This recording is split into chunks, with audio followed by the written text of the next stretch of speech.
इस वाली वीडियो में हम लोग 2018 और 2019 के पीवाईक्यूज को डिटेल में डिस्कस करेंगे। आप लोग ये टेलीग्राम चैनल ज्वाइन कर लीजिए। इस टेलीग्राम चैनल पे आप लोग को पीडीएफ मिल जाएगी यूपीएससी जंक्शन 01। पहला क्वेश्चन है, लीडर ऑफ अपोजिशन से रिलेटेड स्टेटमेंट पूछे, इनमें से कौन सी स्टेटमेंट करेक्ट है। फर्स्ट लोकसभा में जो सिंगल लार्जेस्ट पार्टी थी अपोजिशन की, वो स्वतंत्रता पार्टी थी। ये फैक्ट है जो आप लोग का एनसीईआरटी में दिया हुआ है, 12th की एनसीईआरटी पोस्ट इंडिपेंडेंस में। जो फर्स्ट ओपोजिशन पार्टी थी ना, वो कम्युनिस्ट पार्टी ऑफ इंडिया थी, जिनको 16 सीट मिली थी फर्स्ट जनरल इलेक्शन में। कब हुए थे फर्स्ट जनरल इलेक्शन? 1951 में। फर्स्ट हमारे जो पीएम थे वो कौन थे? जवाहरलाल नेहरू। ये क्वेश्चन पूछा जा चुका है, मैं आपको आगे बताऊंगा कहाँ पे पूछा गया था। तो फर्स्ट स्टेटमेंट हो जाएगी गलत। जैसे ही आप लोग फर्स्ट को एलिमिनेट करोगे, you will be left with B and C. Two common है, यानी कि दो तो पक्का ठीक है। फिर भी पढ़ लेते हैं कि लोकसभा में लीडर ऑफ अपोजिशन को फर्स्ट टाइम रिकॉग्नाइज 1969 में किया गया। बिल्कुल ठीक है, जो हम अपने बेसिक में भी पढ़ते हैं। और इनको एक लॉ बैकिंग जो है, यानी कि एक स्टैट्यूटरी बैकिंग जो है, वो 1977 में दी गई। 1977 में एक बेसिकली क्या बनाया गया, एक एक्ट लाया गया, salaries and allowances of the leader of opposition in parliament, जहां पे ये डिफाइन किया गया कि लीडर ऑफ अपोजिशन होगा कौन। ओके, नाउ थर्ड स्टेटमेंट है, लोकसभा में अगर किसी पार्टी के पास कम से कम 75 मेंबर्स नहीं है, मतलब कि लोकसभा में उनके 75 मेंबर नहीं है, तो उनको लीडर ऑफ अपोजिशन नहीं रिकॉग्नाइज किया जा सकता। आप लोगों को मालूम होगा, जो हमारे फर्स्ट स्पीकर थे ना, वो थे जीवी मावलंकर, यानी कि गणेश वासुदेव मावलंकर। तो वहां से ना एक रूल निकला था जिसको बोलते हैं मावलंकर रूल, जहां पे ये बोला गया था बेसिकली कि 1/10, 1/10 ऑफ द हाउस, यानी कि अगर मतलब कि पर्टिकुलर हाउस में 1/10 सीट होनी चाहिए लीडर ऑफ अपोजिशन को रिकॉग्नाइज करने के लिए। लेफ्ट से लोकसभा है, लोकसभा में 550 मेंबर्स है, उसका अगर आप लोग 1/10 निकालोगे तो कितना निकलेगा? ये निकलेगा 55, ना कि 75। राइट, तो ये वाली स्टेटमेंट हो जाएगी आप लोग की गलत, क्योंकि ये लोकसभा का पूछा है, इसीलिए हमने लोकसभा का कैलकुलेट किया है। आंसर हो जाएगा आप लोग का B, as per official answer key. Now salaries and allowances of leader of opposition, parliament में एक्ट 1977 में पास किया गया। क्या ये डिफाइन करता है लीडर ऑफ अपोजिशन को? बिल्कुल करता है, लीडर ऑफ अपोजिशन को ये डिफाइन करता है। बट आप लोगों को एक चीज याद रखनी है। क्या याद रखनी है? कि जो ये 1/10 की सीट है ना, ये 1/10 की सीट है, ये कहीं पे भी मेंशन नहीं है। ये जो 10% की लिमिट है ना तो ये हमारे कॉन्स्टिट्यूशन में दी गई, ना ही हमारे ये एक्ट में दी गई। तो ये आप लोगों को याद रखना है, दिस इज मोस्ट इंपॉर्टेंट। यहां से आप लोग देख सकते हो कि leader of the opposition is a statutory position, the 10% rule is not founded in the law. ये कहीं किसी लॉ में नहीं दिया गया है, ये काइंड ऑफ ए कन्वेंशन ही मान सकते हैं आप लोग इसको, ठीक है। ओके, अब जो ये लीडर ऑफ ऑपोजिशन होता है, ये कौन होता है? जो भी ऑपोजिशन पार्टी होती है उसका जो लीडर होता है, उसी को लीडर ऑफ ऑपोजिशन बोलते हैं। और इसको रिकॉग्नाइज करता है स्पीकर या चेयरमैन। एक जैसे प्रेसिडेंस होती है ना, फर्स्ट प्रेसिडेंट जैसे प्रेसिडेंट को दी गई है एंड ऑल दैट, तो लीडर ऑफ अपोजिशन की जो प्रेसिडेंस है वो है 7। ऑफिशियल कब रिकॉग्नाइज किया गया? 1969 में। एक कानून बना के, यानी कि 1977 में कानून बना के इनको रिकॉग्निशन कब दिया गया? 1977 में। इनकी जो सैलरी या अलाउंसेज होती है वो कैबिनेट मिनिस्टर की तरह होती है। और जो लीडर ऑफ अपोजिशन है लोकसभा में, वो सिलेक्शन कमेटी का पार्ट होते हैं। यानी कि जैसे लोकसभा को अपॉइंट, लोकपाल को अपॉइंट करना होता है, तो वहां पे एक सिलेक्शन कमेटी होती है ना, जिसमें लीडर ऑफ अपोजिशन भी मेंबर होते हैं, CBC, CIC, CBI director and director. तो ये आप लोगों को याद रखनी है ये चीजें। I hope guys this is clear to all of you. Now next question. Next question है हमारा 9 शेड्यूल से रिलेटेड। ये बात करता है कि जो पार्लियामेंट ऑफ इंडिया है ना, वो can place a particular law, किसी कानून को 9 शेड्यूल में रख सकता है कॉन्स्टिट्यूशन के, ठीक है। और जो वैलिडिटी है ना, जो 9 शेड्यूल में रखा गया है, उसको कोर्ट जो है वो एग्जामिन नहीं कर सकता, can not be examine by any court and no judgment can be made on it. देखो क्या हुआ था, मैं आप लोगों को बेसिक से समझाता हूँ। स्टार्टिंग में जब भारत आजाद हुआ ना, तो सबसे बड़ा जो मुद्दा था ना उस टाइम पे, वो था लैंड रिफॉर्म, कि हमको लैंड रिफॉर्म करने थे। इसके लिए काफी ज्यादा सीलिंग एक्ट आए। सीलिंग एक्ट में क्या दिया गया? सीलिंग एक्ट में ये दिया गया कि आप लोग एक पर्टिकुलर XYZ अमाउंट से ज्यादा की जमीनें अपने पास नहीं रख सकते, ठीक है, अपने पास जमीनें नहीं रख सकते। लेकिन उस टाइम पे जो आपका राइट टू प्रॉपर्टी था, वो क्या था? फंडामेंटल राइट था। तो लोग क्या कर रहे थे, लोग ना, मतलब जैसे ही जिनकी जमीनें छीनी जा रही थी जमींदारों की, वो जाके सुप्रीम कोर्ट में जा रहे थे, जिसकी वजह से जो केसेस है वो काफी ज्यादा पेंडिंग होने लगे थे, और जो केसेस है गवर्नमेंट के अगेंस्ट वो भी बढ़ने लगे थे। तो गवर्नमेंट ने क्या किया, पार्लियामेंट एक वो लेके आई, पार्लियामेंट एक शेड्यूल लेके आई। क्योंकि इस टाइम पे, ये कब का टाइम है? ये 1951 का टाइम है। इस टाइम पे कोई भी बेसिक स्ट्रक्चर की डॉक्ट्राइन नहीं आई थी। बेसिक स्ट्रक्चर की डॉक्ट्राइन आपकी 1973 में आई है, राइट। तो यहाँ पे फंडामेंटल राइट लॉ का वायलेट हो रहा है, बार बार कोर्ट के पास जा रहे हैं, कोर्ट के पास केसेस की पेंडेंसी बढ़ती जा रही है। तो पार्लियामेंट ने एक 9 शेड्यूल बनाया। ये 9 शेड्यूल क्या था? ये काइंड ऑफ आप ऐसे समझ लो, एक ऐसा बॉक्स बना दिया कि अगर इस बॉक्स में कोई भी कानून डाले, इस बॉक्स में कोई भी कानून डाले, तो जुडिशरी इसको रिव्यू नहीं कर सकती थी, ठीक है। चाहे फिर इसमें जो कानून डाला गया है वो आपके फंडामेंटल राइट को ही क्यों ना वायलेट करे। मतलब कि 9 शेड्यूल वाला जो ये थी, मतलब कि वो था ना, कोई भी इसमें लॉ डाल दिया, वो फंडामेंटल राइट को भी क्यों ना वायलेट करे, फिर भी आप जुडिशरी के पास नहीं जा सकते। और जुडिशरी अगर चले भी गए तो जुडिशरी इसको रिव्यू नहीं कर सकती। यानी कि ये जुडिशियल रिव्यू की एम्बिट से बाहर था, ये वाला सीन था, ठीक है। अब क्या हुआ बाद में ना, इस जो 9 शेड्यूल है इसका काफी ज्यादा मिसयूज होने लगा, क्योंकि जो स्टेट गवर्नमेंट थी ना, वो काफी सारे कानूनों को उसने 9 शेड्यूल में डालना स्टार्ट कर दिया, जिसकी वजह से 9 शेड्यूल का मिसयूज होने लगा। ओके। तो बाद में आई कोहिलो केस में सुप्रीम कोर्ट ने ये बोला कि जो 9 शेड्यूल है ना, that is not subject to judicial review. मतलब कि सुप्रीम कोर्ट जो है ना, वो जुडिशियल रिव्यू कर सकती है 9th का। मतलब कि 9 शेड्यूल में अगर आप कोई कानून डाल रहे हो ना, और वो कानून किसी के फंडामेंटल राइट को वायलेट कर रहा है या बेसिक स्ट्रक्चर को वायलेट कर रहा है, तो सुप्रीम कोर्ट उसको रिव्यू कर सकती है। और सुप्रीम कोर्ट ने बोला because judicial review is part of basic structure. तो इसीलिए अगर आप क्वेश्चन आए, क्या कोई भी, मतलब कि 9 शेड्यूल में हमने कोई कानून डाल दिया, क्या उसको जुडिशियल रिव्यू कर सकते हैं? बिल्कुल कर सकते हैं, ऐसा कोई इशू नहीं है। अब पढ़ते हैं, parliament of India can place a particular law in 9 schedule, half part, ठीक है ये, ठीक है। मतलब कि ये कह रहा है कि पार्लियामेंट ऑफ इंडिया किसी कानून को 9 शेड्यूल में डाल सकते हैं, बिल्कुल डाल सकते हैं, ऐसा कोई इश्यू नहीं है डालने में। ओके। नेक्स्ट, नेक्स्ट जो स्टेटमेंट है वो है कि जो वैलिडिटी है ना इस लॉ की, वो कोर्ट एग्जामिन नहीं कर सकते, गलत हो जाएगा, क्योंकि कर सकते हैं अभी हम लोगों ने देखा। तो आंसर हो जाएगा ए। और जब ये 9 शेड्यूल लेके आएगा ना, उस टाइम पे प्राइम मिनिस्टर कौन थे? ये क्वेश्चन आपका 2018 का, और ये वाला क्वेश्चन आपका 2019 का, मैंने साथ में ही लगा दिया ताकि मैं आप लोगों को बता सकूं कैसे थीम रिपीट होती है, ठीक है। तो 9 शेड्यूल जब लेके आया गया तो उस टाइम पे कौन थे प्राइम मिनिस्टर? क्योंकि 9 शेड्यूल जब लेके आएगा 1951 का टाइम था, और इसी टाइम पे फर्स्ट कॉन्स्टिट्यूशनल अमेंडमेंट एक्ट भी लेके आया गया था, राइट। तो उस टाइम पे जो हमारे प्राइम मिनिस्टर थे वो थे Jawaharlal Nehru. I hope guys this is clear to all of you. Next, next है आधार से रिलेटेड, कि Aadhaar card can be used as a proof of citizen और डोमिसाइल। कि भाई आधार कार्ड को यूज कर सकते हैं सिटीजनशिप और डोमिसाइल के लिए। हम लोग घूमने गए हुए थे धर्मकोट, ठीक है, उसको मिनी इजराइल भी बोलते हैं। वहां पे काफी सारे बंदे थे, मतलब जो फॉरेनर्स थे, उनके पास बेसिकली आधार कार्ड था। ओके। तो आधार कार्ड जो है ना गाइज, मैं आप लोगों को एक बात था, तो ये रेसिडेंट को दिया जाता है। तो and this is not a proof of citizenship और डोमिसाइल। कि आपके पास अगर आधार कार्ड, इसका मतलब ये नहीं है कि आप उस देश के, मतलब कि आप भारत के नागरिक है या आप यहाँ पे डोमिसाइल है, ऐसा कोई कुछ भी मतलब नहीं है। तो पहला आधार के बारे में हम बेसिक चीजें पढ़ लेते हैं, कि आधार एक 12 डिजिट नंबर्स है, जो कि रेसिडेंट ऑफ इंडिया को इशू किया जाता है। This is important, resident word is important, क्योंकि फॉरनर्स के भी आधार कार्ड होते हैं। But NRI are allowed to get Aadhaar, कि एनआरआई को आधार लेना अलाउड है, ठीक है, ये मतलब नॉर्मल सी बात है। It is issued by UIDAI, ठीक है, आपकी जो बेसिकली एक अथॉरिटी है, जो कि एक स्टैट्यूटरी बॉडी है under ministry of electronics and information technology के अंडर। जो यूआईडीएआई है, इसको आरटीआई एक्ट 2005 से एग्जाम नहीं किया गया, यानी कि हम आरटीआई के अंडर इससे वो मतलब कि इंफॉर्मेशन ले सकते हैं, ठीक है। दो कुछ ना कुछ रेस्ट्रिक्शंस होती है कुछ सेक्शन आरटीआई के अंदर, जहां से आप इंफॉर्मेशन नहीं ले सकते। ब्लू आधार जो है, जो 5 साल के बच्चों तक जिनकी एज होती है, जो छोटे बच्चे होते हैं, उनको इशू किया जाता है। आधार का पैन से लिंक करना कंपलसरी एज ऑफ नाउ। आधार में क्या क्या चीजें ली जाती है? डेमोग्राफिक में आपका नाम लिया जाता है, date of birth, age, gender, और आपका एड्रेस। ये क्वेश्चन पूछे जा सकते हैं। बायोमेट्रिक में क्या, आपके जो 10 फिंगरप्रिंट्स हैं उनके, two iris scan and facial photography. और एक वर्चुअल आईडी भी होती है। जब आप लोग जाके आधार कार्ड को डाउनलोड करते हो, तो वहां पे वो पूछता है कि आपको मास्क्ड मास्क्ड आधार चाहिए या फिर वैसा क्लीन चाहिए। मास्क वाले में क्या होता है, जो आपका आधार नंबर होता है ना, वो ऐसे ऐसे क्रॉस करके आता है, ऐसा समथिंग लाइक दैट। तो एक वर्चुअल आईडी होती है, एक टेम्पररी 16 डिजिट नंबर होता है, जो कि ऑनलाइन जनरेट किया जाता है। ये आपके आधार नंबर को रिवील नहीं करता। मतलब कि बेसिकली अगर आपको आधार यूज करना है बिना अपना किसी को आधार नंबर बताए, तो उसके लिए वर्चुअल आईडी है। एपेलेट ट्रिब्यूनल क्या है? Telecom dispute settlement and appellate tribunal के अंदर इसकी आप लोग कंप्लेंट कर सकते हो अगर आपको कोई इश्यू है तो। ओके। नाउ हम आप इसको पढ़ते हैं। Aadhaar card can be used as a proof of citizenship, गलत, नहीं किया जा सकता।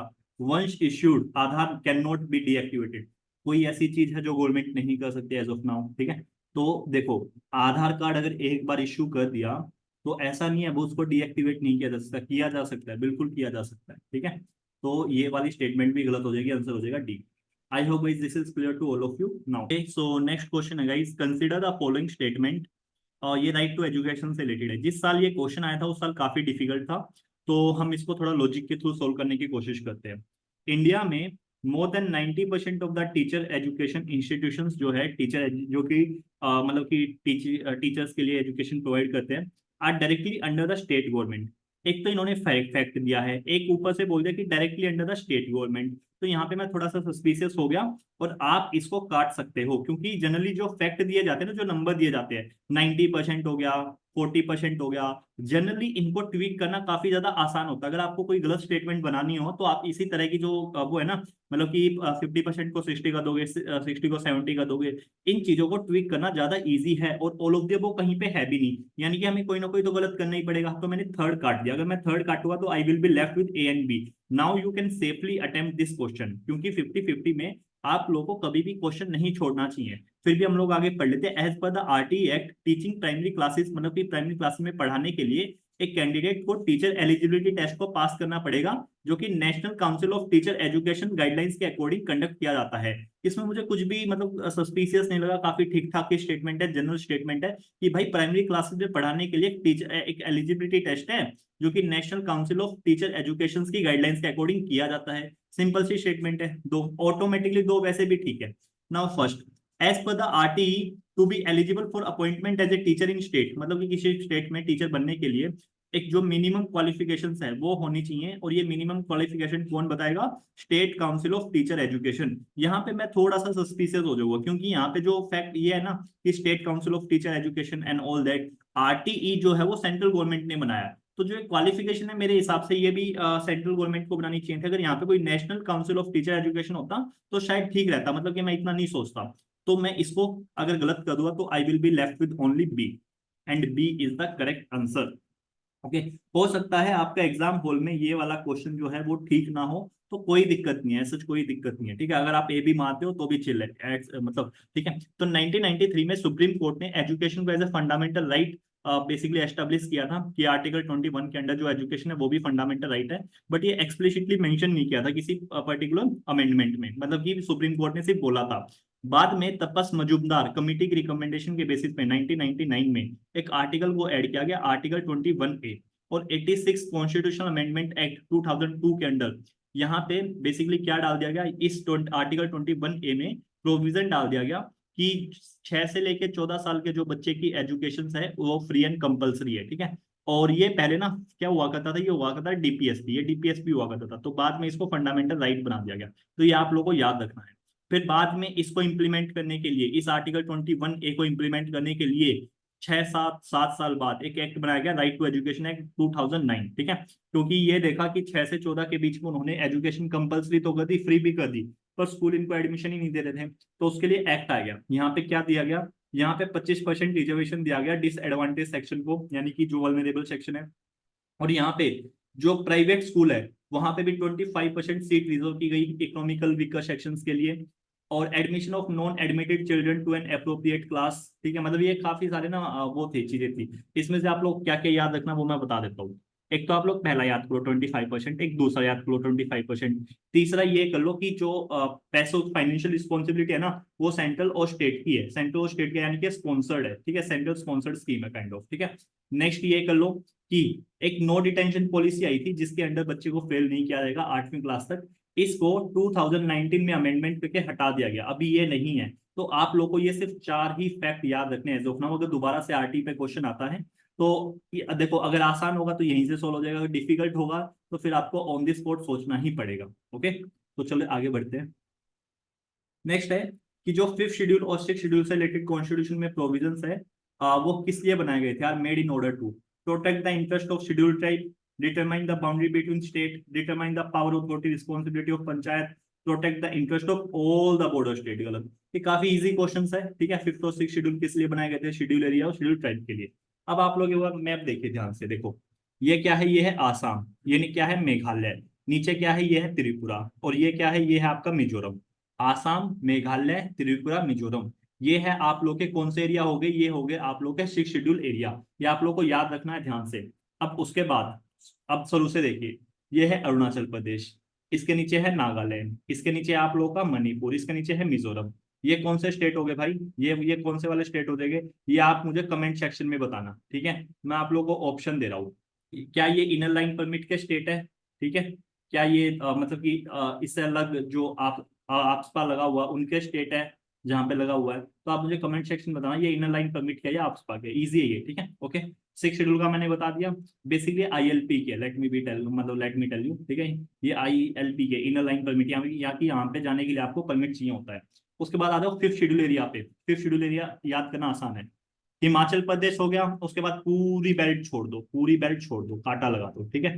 उसके बाद देखो राजस्थान से स्टार्ट करो, राजस्थान के नीचे गुजरात, गुजरात के नीचे महाराष्ट्र, महाराष्ट्र के इस साइड आओगे आप लोग, मतलब कि यहाँ से स्टार्ट करो आंध्र प्रदेश तेलंगाना, ठीक है। तो क्या राजस्थान, गुजरात, महाराष्ट्र, आंध्र प्रदेश, तेलंगाना, मध्य प्रदेश, छत्तीसगढ़, ठीक है। और उसके बाद उड़ीसा, ठीक है, झारखंड, ओके। तो ये आप लोग के स्टेट हो जाएंगे। आई hope guys this is clear. कितने स्टेट है, 1 2 3 4 5 6 7 8 9 10। तो ये 10 स्टेट हो गए आपके 5th शेड्यूल एरिया, और ये वाले हो गए आपके 6th शेड्यूल एरिया, और ये वाले हो गए आपके इनर लाइन वाले परमिट वाले। तो आई होप आपको अब इसमें कोई दिक्कत नहीं रहेगी। और एक दो चीजें और बता देता हूँ मैं। लेजिस्लेटिव काउंसिल हर एक स्टेट में तो है नहीं, कौन कौन से स्टेट में है, 2 पेयर ये याद रखो, यूपी बिहार, उसके बाद याद रखो आप लोग महाराष्ट्र कर्नाटका, उसके बाद याद रखो आंध्र प्रदेश तेलंगाना। ये 6 स्टेट है जहाँ पे लेजिस्लेटिव काउंसिल है, ओके। यानी कि विधानसभा है जो कि इक्विवेलेंट होती है राज्यसभा के। सारे स्टेट में नहीं है ये, तो ये आप लोगों को याद रखना है। तो अब हम लोग इसको पढ़ लेते हैं कि जो कॉन्स्टिट्यूशन है ना, वो प्रेसिडेंट को बेसिकली पावर देता है कि to appoint commission for the schedule area and schedule tribe. मतलब कि प्रेसिडेंट को जो है ना शेड्यूल एरिया शेड्यूल ट्राइब के वेलफेयर के लिए कमीशन बनाना चाहिए।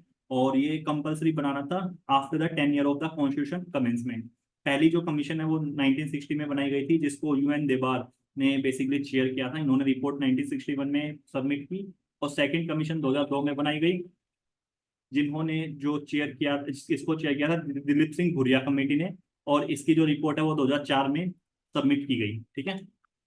नेक्स्ट, जो 5th शेड्यूल एरिया है इसमें कौन कौन से आएगा, इसमें शेड्यूल एरियाज आएंगे, लेकिन शेड्यूल एरियाज में से आप लोगों को त्रिपुरा, आसाम, मेघालय, यानी कि 6 शेड्यूल वाले एरिया को हटा दो, तो ये वाले एरियाज आ जाएंगे, जो ये ग्रीन कलर में ना, ये वाले एरियाज आ जाएगा आपके 5th शेड्यूल में।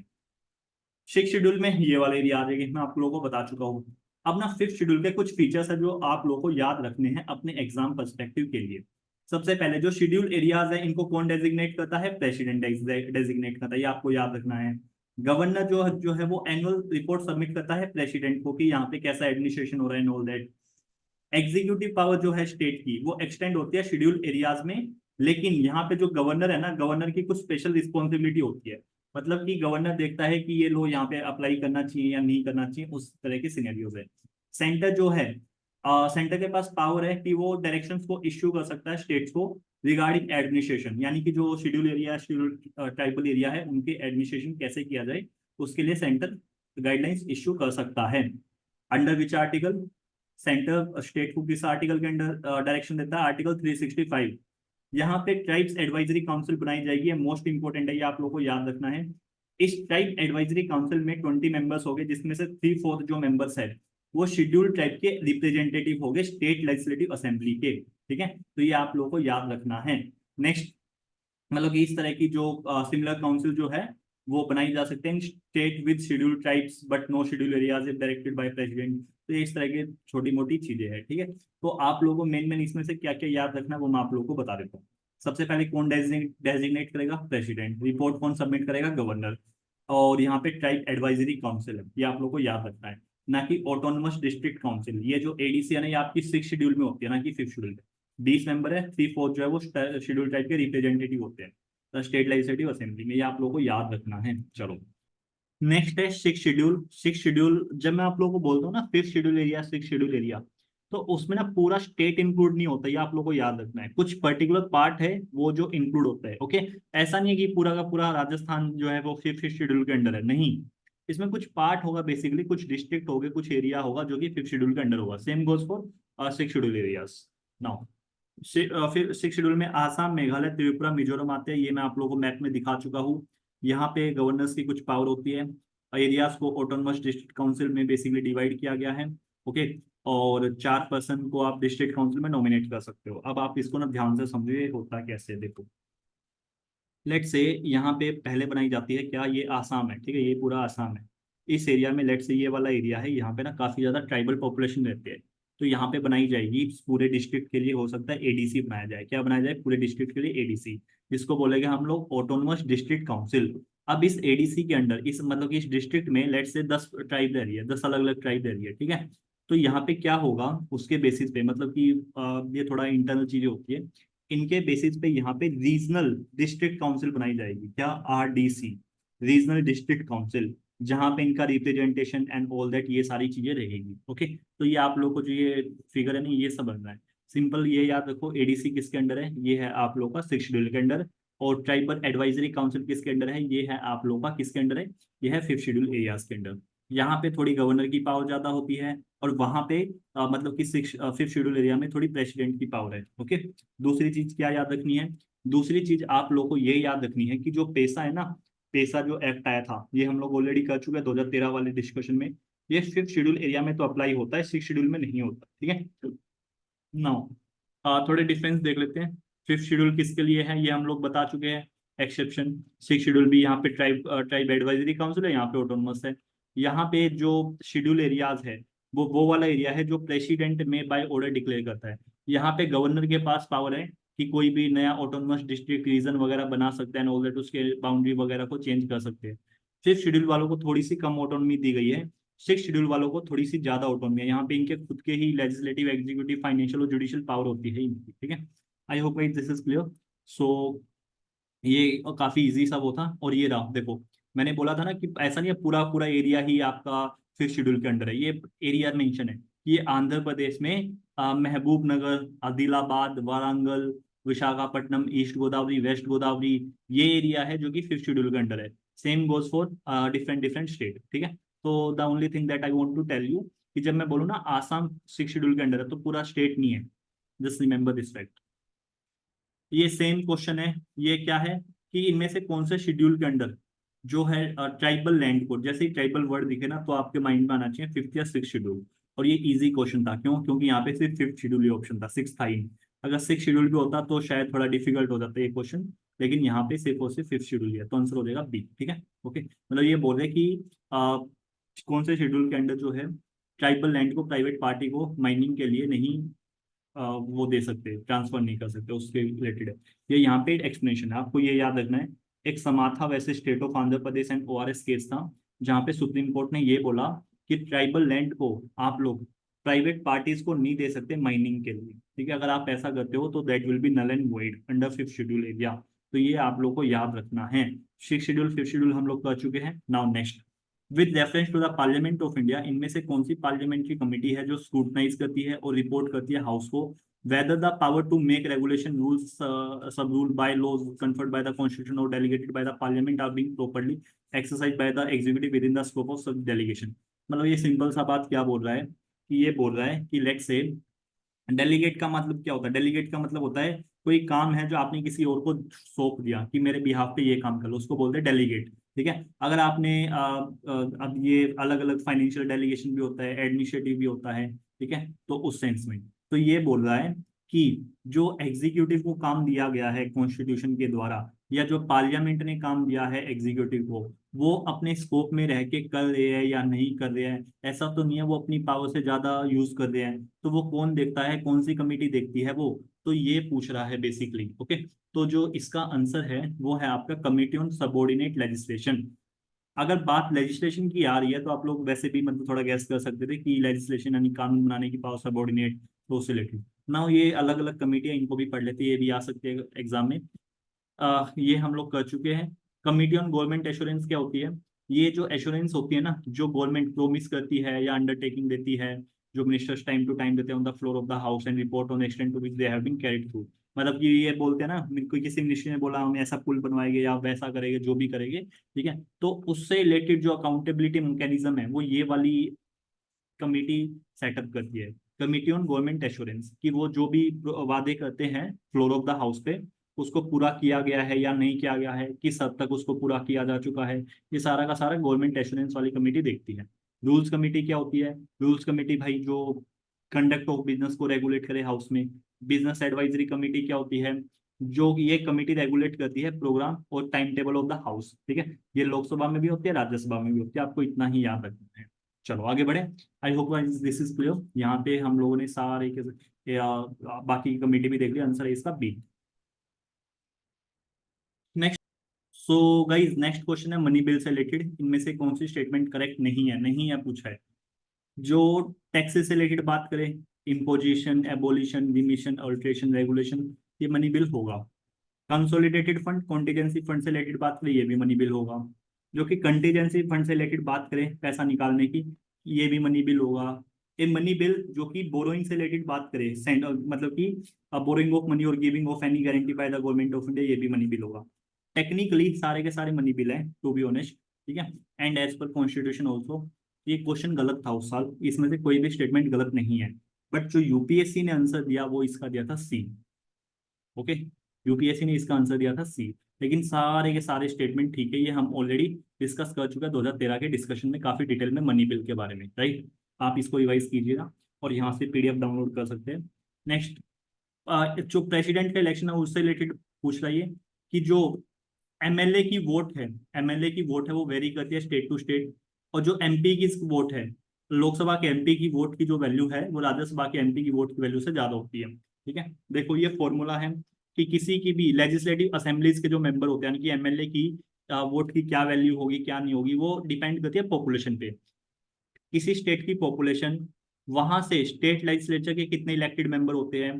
फॉर एग्जांपल यहाँ पे हरियाणा डाल दो तो हरियाणा में आई थिंक 90 होते हैं, ठीक है। यहाँ ऊपर हरियाणा की पॉपुलेशन इंटू में 1000, तो यहाँ पे आपको पता लग जाएगा एक एमएलए, हरियाणा का एक एमएलए है तो उसकी वोट की क्या वैल्यू है। Same goes for Uttar Pradesh, Uttar Pradesh के ऊपर टोटल पॉपुलेशन डालो, नीचे वहां पे कितनी सीट्स है विधानसभा की, और उसके बाद आप लोग कैलकुलेट कर सकते हो। तो ऑब्वियस सी बात है, जिनकी जितनी ज्यादा पॉपुलेशन होगी वहां के एमएलए की वोटिंग पावर उतनी ज्यादा होगी, मतलब कि जो वैल्यू है ना वोट, वो उतनी ही ज्यादा होगी। तो ये आप लोग को याद रखना है। और एमपी की वोट की क्या वैल्यू होती है? एमपी की वोट की वैल्यू होती है total value of vote of all MLA of the state, मतलब कि जितने भी एमएलए हैं उनकी वोट की जो वैल्यू है, उनकी उनकी वैल्यू को प्लस कर दो, प्लस में total number of elected member of the parliament, ठीक है। मतलब कि जितने भी इलेक्टेड मेंबर ऑफ पार्लियामेंट है उनकी, उससे डिवाइड कर दो, तो ये एमपी की वोट की वैल्यू आ जाती है। इसको हम लोग और ज्यादा डिटेल में करेंगे जब हम लोग 2023 का पेपर डिस्कस करेंगे। वहां पे प्रेसिडेंट से रिलेटेड एक क्वेश्चन पूछा गया था, तो वहां पे इसको हम और ज्यादा डिटेल में करेंगे। इस क्वेश्चन के लिए इतना ही रेलिवेंट है। नाउ जो वैल्यू है वोट ऑफ एमएलए की वो डिफर करते हैं स्टेट टू स्टेट, मैं अभी बता चुका हूँ, क्योंकि ये पॉपुलेशन पे डिपेंडेंट होती है। लेकिन मतलब ये लोकसभा का एमपी है, राज्यसभा का एमपी है, ऐसा कोई डिस्टिंक्शन नहीं है कि इसकी लोकसभा वाले की वैल्यू ज्यादा होगी एंड इसकी कम होगी, तो ऐसा कुछ नहीं है, ठीक है। तो सेकंड गलत है, फर्स्ट ठीक है। आंसर हो जाएगा वन ओनली। और जो ये फॉर्मूला है ना, यहाँ पे जो पॉपुलेशन ली जाती है वो 1971 की ली जाती है, आप लोग को याद रखना है। नेक्स्ट क्वेश्चन है हमारा स्पीकर से related. Speaker of the legislative assembly shall vacate his or her office if he or she ceases to be a member of the assembly।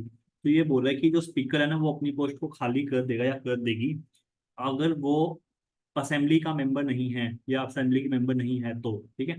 Next है कि जब भी लेजिस्लेटिव असेंबली डिसॉल्व होती है तो स्पीकर इमीडिएटली अपनी post को खाली कर देता है। देखो ये दोनों की दोनों स्टेटमेंट जो है ना आप लोग की, क्या दोनों गलत हैं क्या दोनों ठीक है, let's see. Salary and allowances जो basically consolidated fund of India पे चार्ज होती है, चार्ज होने का मतलब क्या होता है? चार्ज होने का मतलब ये होता है कि इन पे वोट नहीं होती, ठीक है। बिना वोटिंग के ही ये salary automatically consolidated fund of India से डिडक्ट होके दूसरे के अकाउंट में रिफ्लेक्ट हो जाती है। तो मेंबर ऑफ पार्लियामेंट की जो सैलरी है वो चार्ज ऑन नहीं है, ये आप लोग को याद रखना है।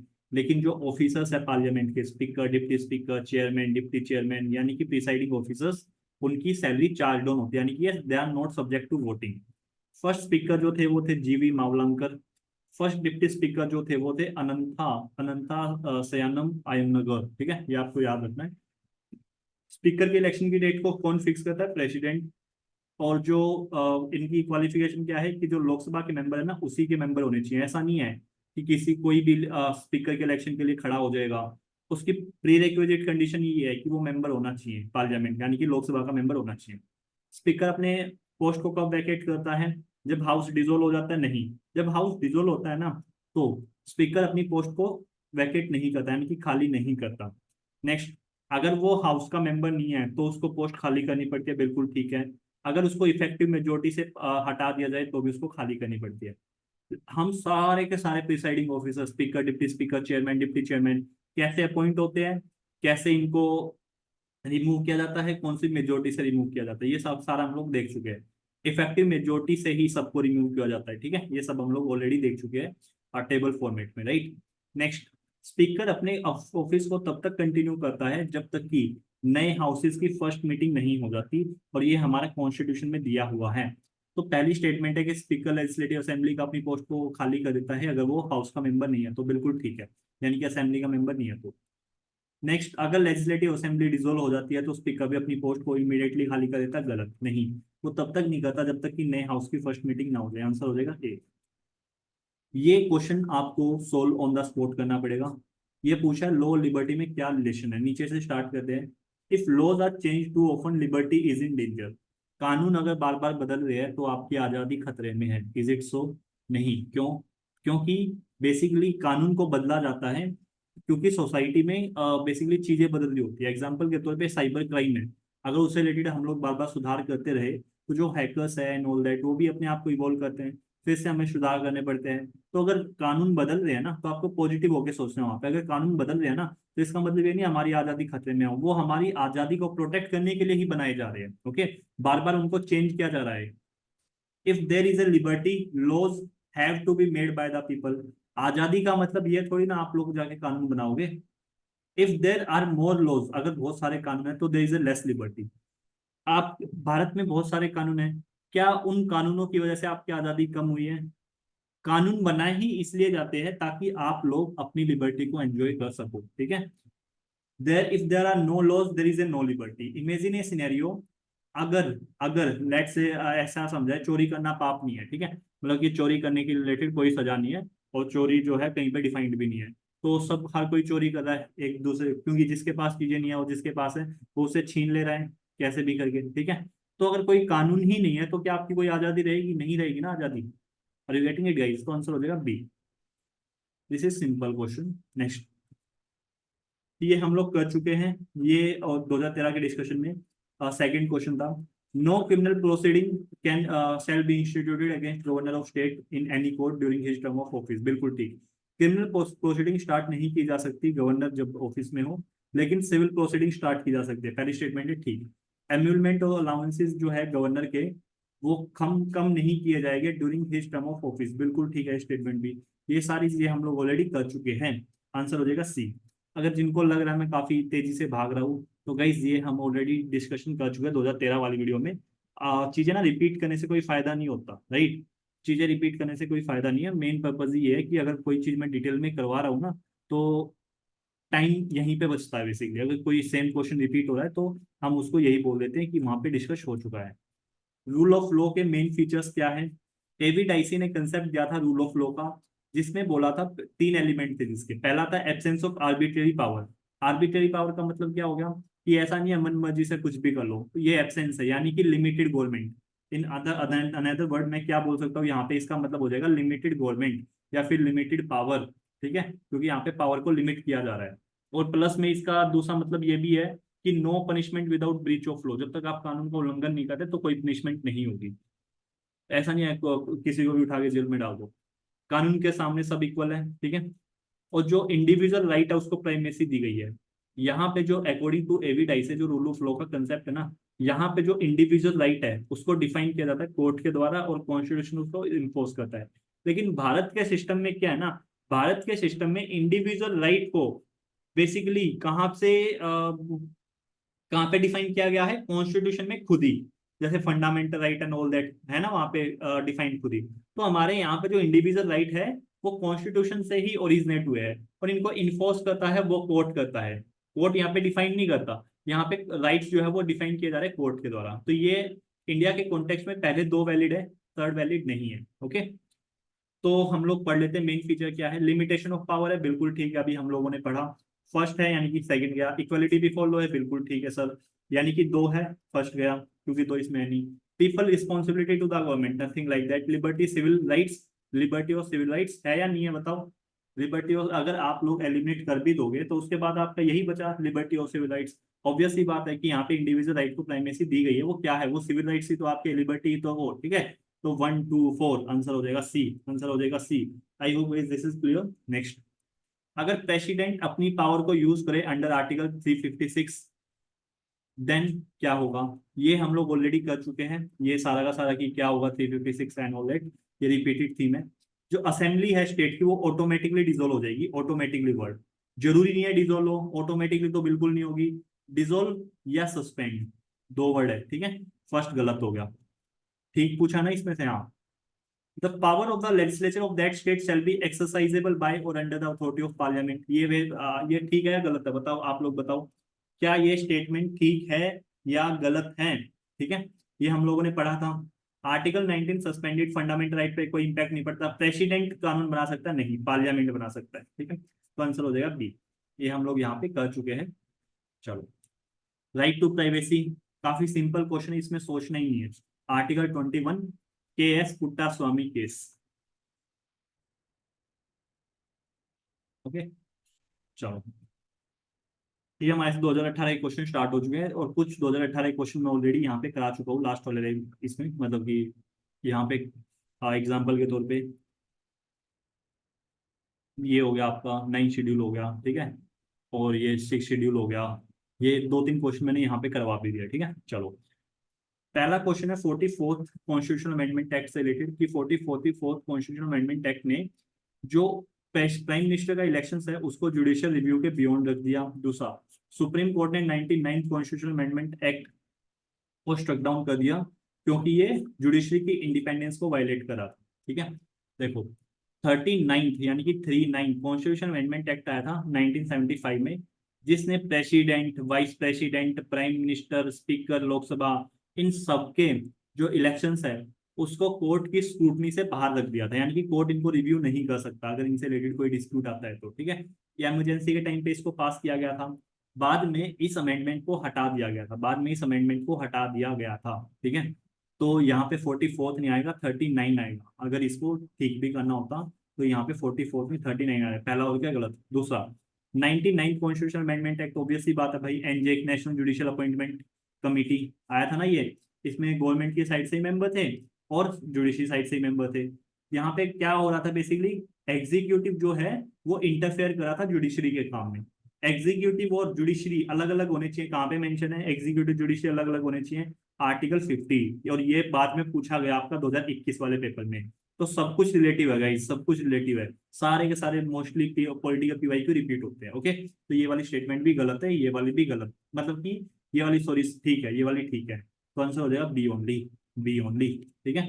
ये हम लोग कर चुके हैं। चलो, सुप्रीम कोर्ट के जज को कैसे इम्पीच किया जाता है, ये उससे रिलेटेड है।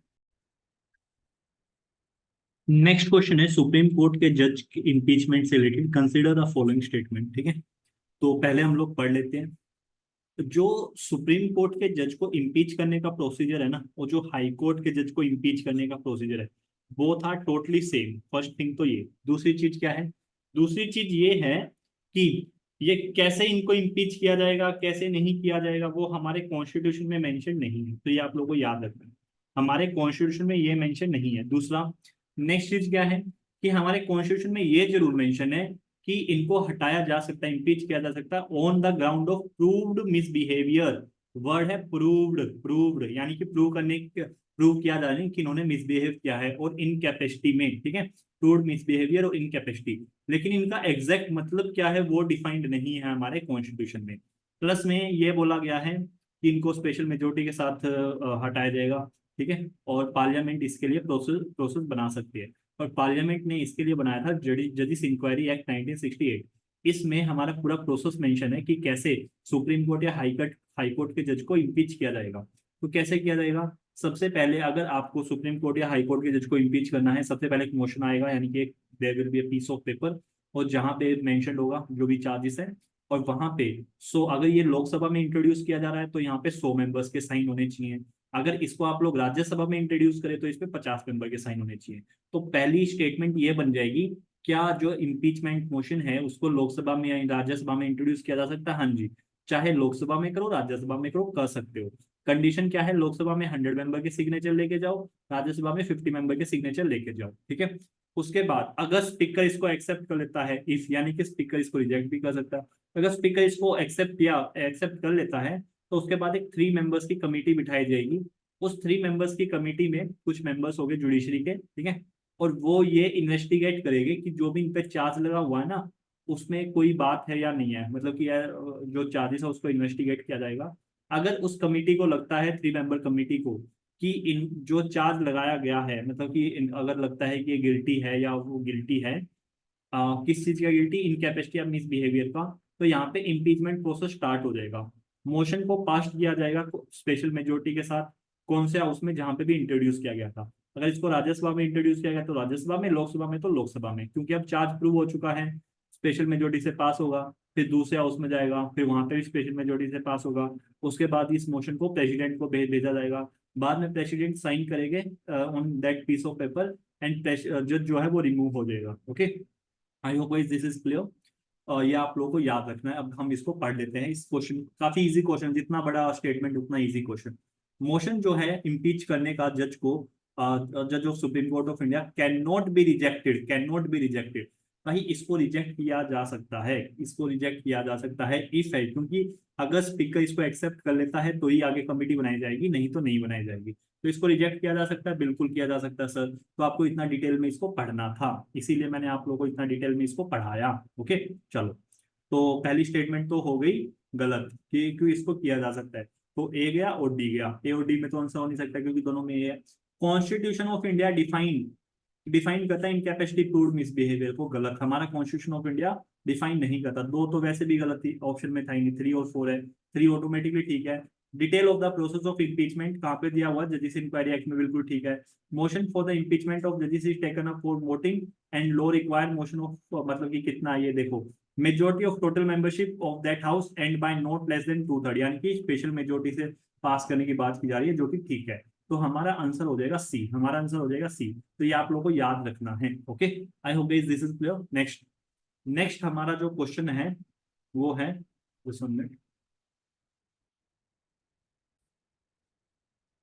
नेक्स्ट हमारा क्वेश्चन है कि parliament prevention of disqualification act 1959, उसमें से कुछ पोस्ट को एग्जेम्प्ट किया गया है कि आप उनको, मतलब कि कुछ पोस्ट है जिनको डिस्क्वालिफिकेशन से एग्जेम्प्ट किया गया on the ground of office of profit, ठीक है। जो ये एक्ट है 5 टाइम अमेंड किया जा सकता है, वी डोंट नो, लेकिन ये हमको मालूम है कि कॉन्स्टिट्यूशन ऑफ इंडिया डिफाइन करता है ऑफिस ऑफ प्रॉफिट को, राइट और रॉन्ग नहीं, गलत। ये कहीं पे मेंशन नहीं है। थर्ड गया, थर्ड गया, थर्ड गया, आंसर हो गया ए, ए ओनली, ठीक है। तो जो ऑफिस ऑफ प्रॉफिट है वो क्या होता है बेसिकली? ऑफिस ऑफ प्रॉफिट कुछ भी नहीं होता, आप लोग ऐसे समझो। ऑफिस ऑफ प्रॉफिट ये होता है कि अगर आप लोग मिनिस्टर हो और आप अलग से ही अपना अलग कोई बिजनेस भी चला रहे हो, ठीक है, तो उसको हम लोग ऑफिस ऑफ प्रॉफिट में कंसीडर करते हैं। और ऑफिस ऑफ प्रॉफिट के टेस्ट के लिए सुप्रीम कोर्ट ने कुछ गाइडलाइंस दी थी। क्या क्या गवर्नमेंट आपको अपॉइंट करती है? क्या गवर्नमेंट आपको रिन्यू कर सकती है? क्या गवर्नमेंट आपको पे करती है? क्या गवर्नमेंट आपको कंट्रोल करती है? अगर इन चीजों में यस है तो आप ऑफिस ऑफ प्रॉफिट के अंदर आएंगे, और आप इससे अलग, मतलब जो आप काम करें उससे अलग कोई काम नहीं कर सकते। जैसे बोला जाता है ना कि जो गवर्नमेंट ऑफिसर्स होते हैं वो दूसरे काम में इन्वॉल्व नहीं हो सकते, है नहीं, तो उसी सेंस में। तो जो ऑफिस ऑफ प्रॉफिट है वो एमपी, एमएलए, एमएलसी, इन पे अप्लाई होता है, बिल्कुल।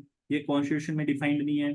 कितनी मतलब कि एग्जेम्प्टेड पोस्ट है, मतलब कि कुछ पोस्ट है जहाँ पे ये एग्जेम्पशन दिया गया है कि अगर आप इन पोजीशन को होल्ड करते हो तो आप पे ऑफिस ऑफ प्रॉफिट लगा के हटाया नहीं जाएगा, ठीक है। तो वो कुछ एग्जेम्पशन है, तो ऐसा कोई लिमिट नहीं है, वो पार्लियामेंट अपने हिसाब से कितना भी वो कर सकती है। पार्लियामेंट और स्टेट लेजिस्लेचर दोनों की दोनों एग्जेम्प्ट कर सकती है पोस्ट को। जो डिस्क्वालिफिकेशन है ऑफिस ऑफ प्रॉफिट के अंदर, वो रिकमेंड किया जाता है इलेक्शन कमीशन ऑफ इंडिया के द्वारा, और ये प्रेसिडेंट और गवर्नर पे बाइंडिंग होता है। क्या इसको जुडिशियल रिव्यू किया जा सकता है? बिल्कुल किया जा सकता है, सुप्रीम कोर्ट भी, हाई कोर्ट भी। ऑफिस ऑफ प्रॉफिट का जो ओरिजिन 1701 में, इसका पर्पस क्या था कि सेपरेशन ऑफ पावर को इन्फोर्स करना। आर्टिकल 102 109 में मेंशन्ड है ऑफिस ऑफ प्रॉफिट से रिलेटेड प्रोविजंस, ओके। और हमारे representation of people act section 9 में है खुद का बिजनेस होना, प्राइवेट कंपनी में जॉब होना, प्रेसिडेंट, वाइस प्रेसिडेंट, मिनिस्टर, ये सारा ऑफिस ऑफ प्रॉफिट के अंडर नहीं आएगा। तो ये आप लोग को याद रखना है। तो ये इजी क्वेश्चन था दैट ईयर, आप लोग थर्ड स्टेटमेंट पर एलिमिनेट करके आंसर पर पहुंच सकते थे। ये हम लोग ऑलरेडी कर चुके हैं, fifth schedule, six schedule. Article 142, article 142 बात करता है कंप्लीट जस्टिस की। एग्जाम्पल के तौर पे अयोध्या जजमेंट, अयोध्या जजमेंट में जब केस गया था, तो केस किससे रिलेटेड था कि ये जो पर्टिकुलर जमीन है, यहाँ पे पहले एक हिंदू टेम्पल था, उससे रिलेटेड था, है नहीं। लेकिन सुप्रीम कोर्ट ने जब जजमेंट दिया तो उसमें ये जो जमीन है ये तो दी ही हिंदू ट्रस्ट को, बाद में मुस्लिम मुस्लिम कम्युनिटी को भी कुछ एकड़ जमीन दी गई दूसरे जगह पे, राइट। ठीक है, जबकि इस तरह का कोई प्रोविजन था भी नहीं, मतलब कि मेन इशू इस पे था, मेन इशू इस पे था कि ये जमीन यहाँ पे मंदिर बनेगा या मस्जिद बनेगा, इस पे था सारा का सारा केस। लेकिन सुप्रीम कोर्ट ने कंप्लीट जस्टिस करने के लिए, उसके पास ये पावर है कि वो कंप्लीट जस्टिस कर सकता है, ठीक है, वो पावर दी गई है आर्टिकल 142 के अंडर। ओके, और इस पावर को कोई भी पार्लियामेंट का कानून बना के भी इसको सच मतलब कि कम नहीं कर सकता है, ऑल दैट, उस तरह की चीजें है, राइट। तो ये आर्टिकल 142 से रिलेटेड पूछा गया है। पहला इलेक्शन कमीशन की बात करें, आप लोगों को मालूम होगा इलेक्शन कमीशन के जो आर्टिकल है वो कहाँ से स्टार्ट होते हैं, 324 से स्टार्ट होते हैं। फर्स्ट गलत हो गया। Supreme court of India is not constrained in the exercise of its power by law made by the parliament, बिल्कुल ठीक है, क्योंकि आर्टिकल 142 कंप्लीट जस्टिस की बात करता है। In the event of grave financial crisis president can declare financial emergency, article 360। State legislature can not make laws on certain matter without the conference of the union legislature, ठीक है। ये भी basically article ये 200 के around है कुछ, ठीक है, मेरे को एग्जैक्ट याद नहीं आ रहा कौन सा आर्टिकल है, पर ये गलत है। ओके, कौन सा हो जाएगा, बी ओनली। यहाँ से कुछ और इंपॉर्टेंट आर्टिकल जो आप लोगों को याद रखना, article 129 contempt of court, contempt of court और court of record. Article 215 high court से रिलेटेड बात करता है। आर्टिकल 130 दिल्ली, दिल्ली जो है seat of supreme court. Article 131 original jurisdiction, 136 special leave petition, 137 revisory jurisdiction, supreme court अपनी ही जुड़ी मतलब कि जजमेंट को रिवाइज कर सकता है। 138 पार्लियामेंट इंक्रीज कर सकता है, पार्लियामेंट सुप्रीम कोर्ट की पावर को घटा नहीं सकता। 141 सुप्रीम कोर्ट जो भी डिसीजन मतलब कि वो देता है, डिसीजन देता है, वो बाइंडिंग हो गए सभी कोर्ट्स पे जो इसे लोअर कोर्ट है। आर्टिकल 142 कंप्लीट जस्टिस की बात करता है। ये सारे इंपॉर्टेंट आर्टिकल जो मैं आप लोगों को रिवाइज करा दिए। लेजिस्लेटिव असेंबली से रिलेटेड स्टेट्स के रिलेटेड बात की गई है। ये स्टेट सेकंड स्टेटमेंट थोड़ी सी कंफ्यूजिंग है, फर्स्ट इजी है कि गवर्नर कस्टमरी एडजस्ट करता है member of the houses eight the commencement of the first season of the year, बिल्कुल ठीक है। प्रेसिडेंट भी करता है और गवर्नर भी करता है, जो नए साल की फर्स्ट मीटिंग को, जब नई लोकसभा बन के आती है उसकी फर्स्ट मीटिंग को ये दोनों चेयर करते हैं, राइट। तो फर्स्ट स्टेटमेंट तो बिल्कुल ठीक है। नेक्स्ट, स्टेट लेजिस्लेचर के पास अगर कोई रूल नहीं है किसी पर्टिकुलर मैटर पे, तो वो लोकसभा के रूल को फॉलो करेगा। देखो एग्जाम में हो सकता है आपको ये स्टेटमेंट ना मालूम हो, टोटली ओके, इट्स ओके, कोई कोई दिक्कत नहीं है। यूपीएससी ने इसका आंसर दिया था सी, यूपीएससी ने जो इसका आंसर दिया था वो दिया था सी। तो जो सेकंड स्टेटमेंट है ना, बस फ्यूचर पर्पज के लिए इसको याद रख लो कि ये ठीक है, ये स्टेटमेंट ठीक है। Okay, article 176 according to the legislative power of the governor he can adjust the state legislature at the commencement of the first season, ये मैं बता चुका हूँ। आर्टिकल 208 बात करते हैं स्टेट जहाँ पे लेजिस्लेटिव काउंसिल है, गवर्नर जो है स्पीकर के साथ कंसल्ट करके और चेयरमैन के साथ कंसल्ट करके रूल्स बना सकता है, ठीक है, ये उससे रिलेटेड बात की जाती है। तो आंसर इसका सी है basically as per the UPSC official answer key. Right to marry, एक तो आपको याद रखना हाड़िया केस, वहां पे आर्टिकल 21, और एक उससे पहले भी एक केस आया था लता सिंह वैसे state of Uttar Pradesh case. यहाँ पे सुप्रीम कोर्ट ने बोला था राइट टू मैरी आर्टिकल 21 के अंडर आता है। अगर नहीं कंफ्यूजन हो ना एग्जाम में और कुछ पूछ रहे कौन से आर्टिकल के अंडर है, कंफ्यूजन हो, you are not sure, go with article 21 because इसकी काफी ज्यादा ब्रॉड ब्रॉड इंटरप्रिटेशन है, ठीक है, काफी ज्यादा ब्रॉड इंटरप्रिटेशन है। ये बात करा है कि गवर्नर जो है ना एमिनेंट पर्सन होगा फ्रॉम द आउटसाइड स्टेट, मतलब कि ये बेसिकली एक रिकमेंडेशन थी सरकार या कमीशन की। रिकमेंडेशन ये थी कि जो गवर्नर है ना वो स्टेट का नहीं होना चाहिए पहली बात तो, और वो एक डिटैच्ड फिगर होना चाहिए पॉलिटिकल लिंक से, ठीक है। तो ये सरकार या कमीशन की रिकमेंडेशन थी, और जब भी इस तरह के क्वेश्चन आए ना, ऑप्शन मतलब go with the popular measures, go with the popular. For example history के क्वेश्चन में अगर पोर्ट ऑप्शन में पोर्ट मारो, कोइन हो कोइन मारो, अकबर हो अकबर मारो, गांधी हो गांधी मारो, तो ये जनरली ठीक हो जाते हैं, और ये होते हैं ठीक, आप लोग देखोगे जब आप लोग पीवाईक्यू को एनालाइज करोगे। तो इसका आंसर है सी। ये कुछ कमेटी है, 2007 में पुंची कमीशन बनाई थी, और 1969 में राजमन्नार कमेटी थी, 2005 में ARC थी, ठीक है, और 1966 में कौन सी थी, ये आपकी थी फर्स्ट ARC, और 1983 में सरकारी कमीशन। ये सेंटर स्टेट रिलेशन की बातें करते हैं। इस साल इलेक्ट्रो रिफॉर्म पे क्वेश्चन आने के चांसेस है, तो Tarkunde, JP committee, Dinesh Goswami committee, Indrajit committee, ये आप लोग याद रखते ना, इनसे रिलेटेड है। इलेक्शन कमीशन यानी कि इलेक्टोरल रिफॉर्म से रिलेटेड है कमिटीज। ये क्वेश्चन को सोल्व करने के लिए कोई नॉलेज नहीं चाहिए। इसमें से पूछा है कि in India which of the following review the independent regulator, मतलब कि इनमें से कौन सी ऐसी बॉडीज है जो कि इंडिपेंडेंट रेगुलेटर को रिव्यू करती है, जैसे टेलीकम्युनिकेशन, इंश्योरेंस, इलेक्ट्रिसिटी वाले सेक्टर में। फाइनेंस कमीशन काट सकते हो इजिली, कोई इश्यू नहीं है, डी गया सी गया। उसके बाद 1 और 2, 2 एंड 5, यानी कि दो तो पक्का है।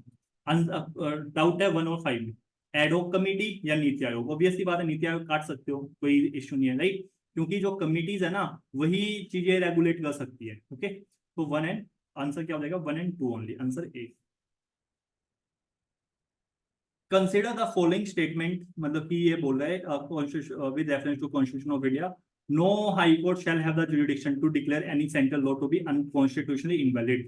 मतलब कि कोई भी हाई कोर्ट सेंट्रल लॉ को कॉन्स्टिट्यूशनली इनवैलिड डिक्लेयर नहीं कर सकता। देखो मैं आपको बता देता हूँ, सुप्रीम कोर्ट और हाई कोर्ट दोनों के पास ये जुरिडिक्शन है कि जो कॉन्स्टिट्यूशनल अमेंडमेंट को या सेंट्रल लॉज को बेसिकली वो कर सकते हैं, क्या कर सकते हैं, उसको नल एंड वॉइड डिक्लेयर कर सकते हैं, उसको कॉन्स्टिट्यूशनली जज कर सकते हैं, उसको रिव्यू कर सकते हैं। Okay, 42nd constitutional amendment act ने हाई कोर्ट की पावर को कर्टेल कर दिया था, यानी उसकी पावर को खत्म कर दिया था। ये बोला था कि हाई कोर्ट जो है ना, वो जो सेंट्रल लॉ है उसको जुडिशियल रिव्यू नहीं कर सकता। बाद में 43rd अमेंडमेंट एक्ट के थ्रू इस पावर को रिस्टोर कर दिया गया था। ओके, तो ये आप लोगों को याद रखना है।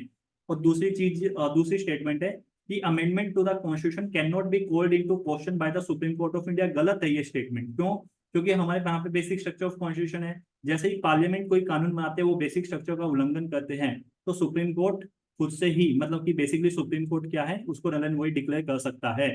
ओके, तो इसका आंसर हो जाएगा no high court shall have the power, पहली भी गलत है, दूसरी भी गलत, आंसर हो जाएगा D.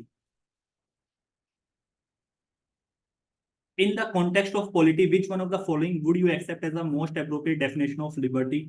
डिक्टो copy paste from your Laxmikanth. Laxmikanth में प्रियम्बल के चैप्टर में जाके देखना, लिबर्टी की डेफिनेशन है, वहां पे आपको दो ऑप्शन मिलेंगे, एब्सेंस ऑफ रिस्ट्रेंट और opportunity to develop oneself fully.